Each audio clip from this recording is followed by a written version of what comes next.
السلام علیکم ورحمۃ اللہ وبرکاتہ۔ موجودہ ہندوستان میں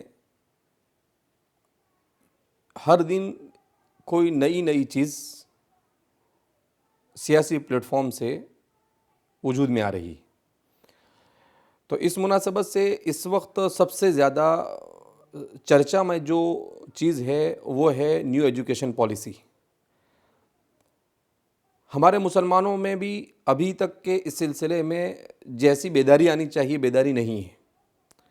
میں نے اس سلسلے کی بعض میٹنگیں اٹینڈ کی زوم پر، اور بعض لوگوں سے میرا رابطہ ہوا، اور اس پر میں نے جو کچھ لوگوں نے لکھا اس کو پڑھا تو دیکھا کہ کچھ لوگ ایسے ہیں کہ اس ایجوکیشن پالیسی کو بہت اچھا سمجھ رہے ہیں۔ یہ ان کی غلط فہمی ہے کہ مکمل طور پر اس ایجوکیشن پالیسی کو اچھا سمجھا جائے۔ کچھ لوگ اس کو بالکل منفی نظریے سے دیکھ رہے ہیں، اور کچھ لوگوں کا یہ ماننا ہے کہ یہ صرف کہنے کے لیے ہے، ورنہ ایسی چیزیں اس میں رکھی گئی ہے جو موجودہ ہندوستان میں اتنی آسانی کے ساتھ اس کو اپلائی کرنا ممکن نہیں ہے۔ تو اس سلسلے میں میرا اپنا رجحان یہ ہے کہ نیو ایجوکیشن پالیسی جو ہے اس میں 3 طرح کی چیزیں ہیں۔ کچھ پہلو تو وہ ایسے ہیں جو مثبت ہے کہ واقعتاً اس کی ضرورت ہے اور وہ ہونے چاہیے، مگر کچھ پہلو اس میں ایسے ہیں جو بڑے خطرناک ہیں، اور کچھ پہلو ایسے ہیں جو مبہم ہے، گورنمنٹ نے اس کو مبہم رکھا ہے۔ تو اس سلسلے میں ہمیں مسلمانوں میں اور جو سیکولرزم کو ساتھ میں لے کر چلنا چاہتے ہیں دوسرے برادران وطن،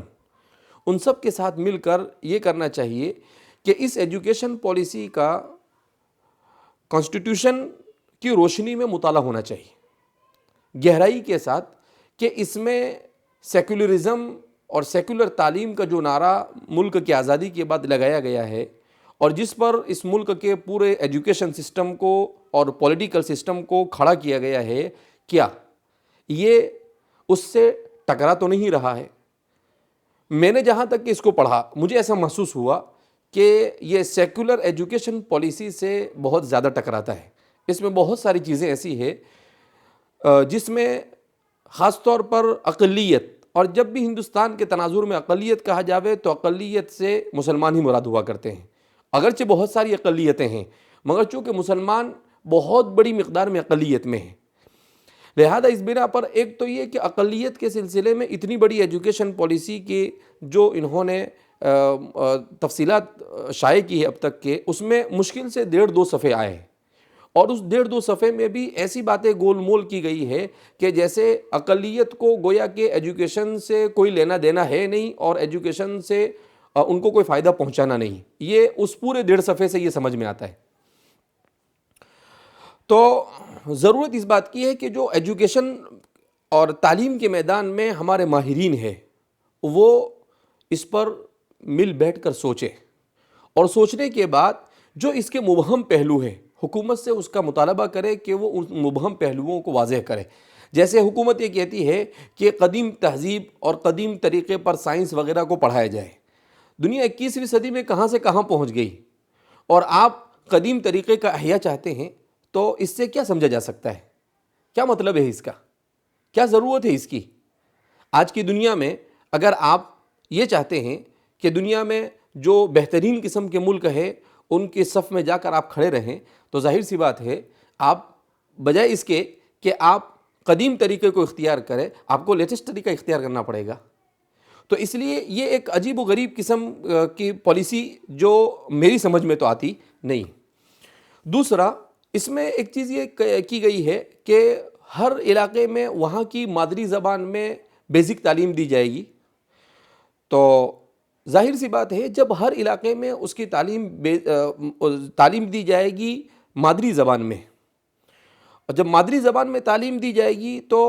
کہیں پر بھی اردو زبان کو مادری زبان یا کسی اسٹیٹ کی زبان کی حیثیت نہیں۔ ایک جگہ کشمیر میں تھی، وہاں سے بھی اس کو ہٹایا جا رہا ہے، بلکہ ہٹا دیا گیا جیسا ہے۔ تو اب اردو کا کیا ہوگا؟ تو اردو زبان کے سلسلے میں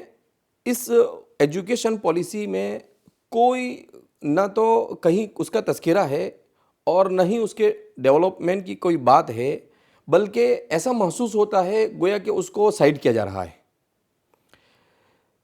ایک بات اور یہ ہے کہ اس میں انٹرنیشنل لینگویج جو کو شامل کیا گیا ہے، ان انٹرنیشنل لینگویجوں میں عربی زبان کا اور چائنیز زبان کا کہیں تذکرہ نہیں، جبکہ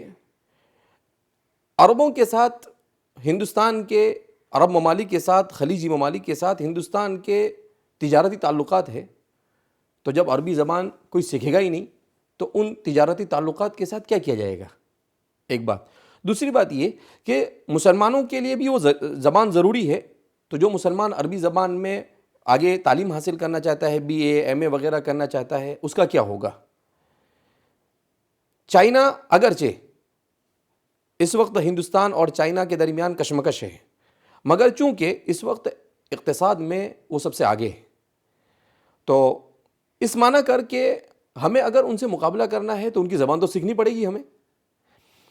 تو یہ ایسی بہت ساری ایسی چیزیں ہیں جس سے کنفیوز ہو رہا ہے ملک کا باشندہ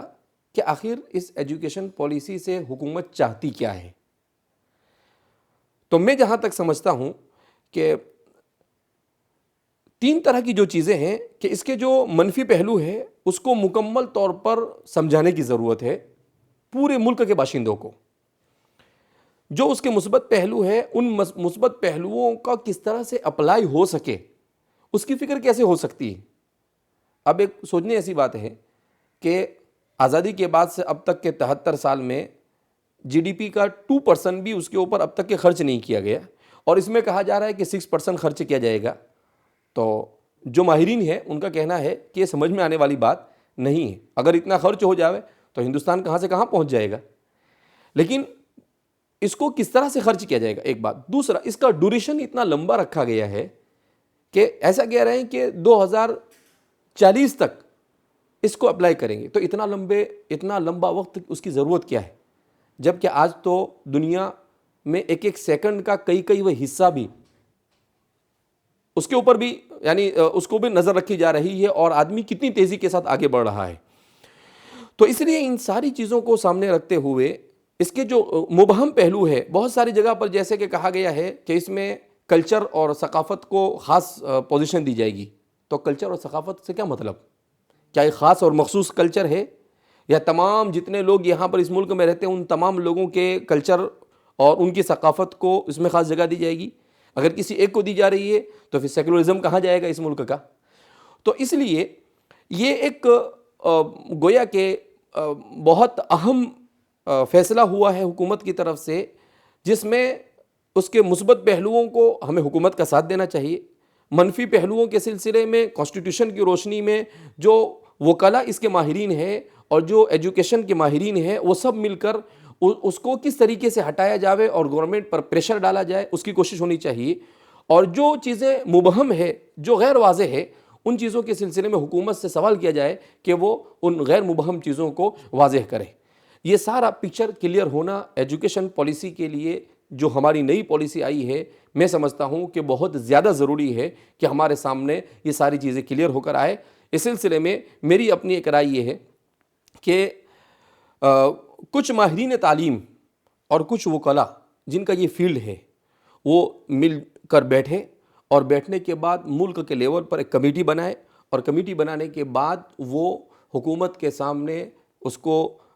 پیش کرے کہ آپ کی جو ایجوکیشن پالیسی آئی اس میں یہ چیزیں ایسی ہے جس سے ہماری ترقی کو کوئی لینا دینا ہے نہیں، لہذا اس کو ہٹایا جائے۔ یہ چیزیں ایسی ہے جس سے اقلیت یا دوسرے لوگ یا دوسرے مذاہب متاثر ہوئے، جو ہمارے سیکولرزم اور ہندوستان کے کانسٹیٹیوشن کے اور دستور کی روح کے خلاف ہے اور اس کے سسٹم آف ایجوکیشن کے بھی خلاف ہے، لہذا اس کو ہٹایا جائے۔ اور یہ چیزیں ہیں جو مفید ہے، ہم اس میں حکومت کا ساتھ دیں گے۔ تو اس طریقے سے اس پورے کانسیپٹ کا کلیئر ہونا میں جہاں تک سمجھتا ہوں ضروری ہے، اور بہت جلد اور بہت زیادہ اہمیت دے کر اس پر ہم لوگوں کو فوکس کرنا چاہیے۔